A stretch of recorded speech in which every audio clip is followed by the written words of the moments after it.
देखिए, एक षड्यंत्र के तहत सीबीआई के अंदर दोबारा से मुख्यमंत्री अरविंद केजरीवाल जी को गिरफ्तार किया गया था, क्योंकि केंद्र सरकार को मालूम था कि ईडी में उनकी जमानत होने वाली है, क्योंकि ईडी के अंदर कोई सबूत केंद्र सरकार के पास नहीं है, सिर्फ हवा हवाई झूठे दावे हैं और कोर्ट के अंदर उनकी कलई खुल गई है।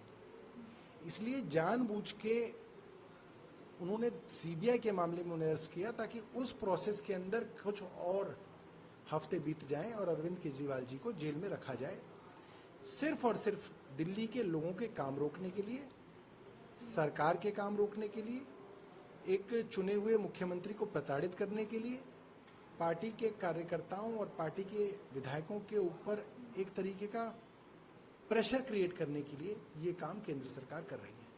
सर, डोडा में जो आतंकी हमला हुआ उसको लेकर नेता जो अपना बयान दे रहे हैं, मोदी जी कहते थे घर में घुसकर मारेंगे, फिर उसका क्या हुआ?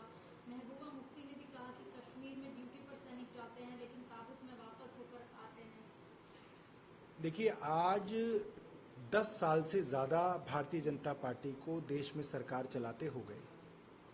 इन्होंने सब कुछ कर लिया जिसकी ये बात करते थे। इन्होंने महबूबा मुफ्ती के साथ कश्मीर में सरकार चला के देख लिया, कोई फायदा नहीं हुआ। इन्होंने सरकार को बर्खास्त करके केंद्र के अधीन कश्मीर को चला के देख लिया, उससे कुछ नहीं हुआ। इन्होंने एलजी को वहां पे ज्यादा ताकतें देके देख लिया, उससे कुछ नहीं हुआ। इन्होंने 370 हटा के देख लिया, उससे कुछ नहीं हुआ।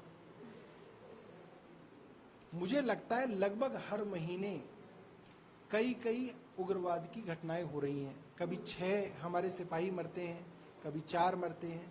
कुछ दिनों पहले आपने देखा कि श्रद्धालुओं की बस के ऊपर हमला कर दिया गया, 9 लोग मारे गए, करीब 28 लोग उसके अंदर घायल हुए। कश्मीरी पंडितों को चुन चुन के कश्मीर के अंदर मारा गया, केंद्र सरकार चुप रही। कहा गया था कि कश्मीरी पंडित 370 हटाने के बाद दोबारा बसाए जाएंगे, ऐसा कहीं नहीं हुआ।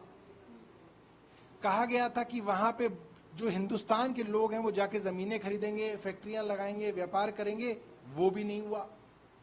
कुल मिला के केंद्र सरकार की कश्मीर और पाकिस्तान को लेके जो भी पॉलिसी थी वो पूरी तरीके से फेल हुई है। इनको सभी दलों को बुला के अब इस पे चर्चा करनी चाहिए और इस पे आगे की रणनीति तय करनी चाहिए। मानना ये है कि उत्तर प्रदेश के अंदर योगी आदित्यनाथ का कद प्रधानमंत्री से बढ़ता जा रहा था और ये इस चुनाव से पहले ही तय कर लिया गया था कि योगी आदित्यनाथ को हटाया जाएगा और वहां पे किसी और को लाया जाएगा। इसी कारण उत्तर प्रदेश के लोगों ने भारतीय जनता पार्टी को वोट भी नहीं दिया। दूसरा, संविधान को लेके जो प्रश्न चिन्ह लगे उसको लेके लोगों के अंदर आज भी भारतीय जनता पार्टी के प्रति नाराजगी है। जो कयास लगाए जा रहे हैं वो यही है कि भारतीय जनता पार्टी का शीर्ष नेतृत्व योगी आदित्यनाथ को हटाना चाहता है। अखिलेश यादव जो से कोई मतलब नहीं है, जो दूसरी पार्टियों के साथ वो तोड़फोड़ की राजनीति करती थी, वही वहां पर चल रही है। भारतीय जनता पार्टी के अंदर सत्ता का संघर्ष जारी है। प्रधानमंत्री की उम्र बढ़ती जा रही है। लोग समझते हैं कि 75 साल में उन्हें रिटायर होना है, तो कौन प्रधानमंत्री बने उसका संघर्ष है। कुछ लोग योगी आदित्यनाथ को हटाना चाहते हैं, तो वहां मुख्यमंत्री कौन बने उसका संघर्ष है। आरएसएस भारतीय जनता पार्टी से नाराज है, वो एक तीसरा संघर्ष है। इन संघर्षों को जूझते हुए भारतीय जनता पार्टी के नेता ना देश चला पा रहे हैं, ना यूपी चला पा रहे हैं। बीजेपी ने मेरी तो भारतीय जनता पार्टी के नेताओं से एक छोटी सी अपील है। हम 2 राज्यों के अंदर सरकार चला रहे हैं, दिल्ली में और पंजाब में। छोटी सी पार्टी है। आप लोग 18 राज्यों में सरकार चला रहे हो।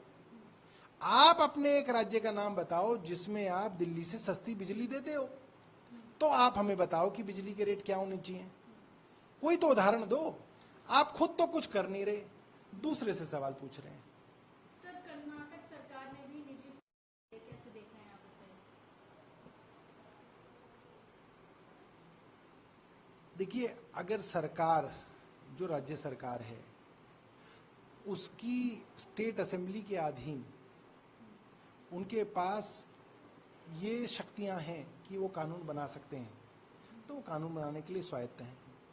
अगर इसके अंदर कोई फंडामेंटल राइट, कोई कॉन्स्टिट्यूशन की धारा कोलाइड करती है, तो कोर्ट के अंदर इस तरीके के मामलों को जुडिशियल रिव्यू के लिए लाया जा सकता है।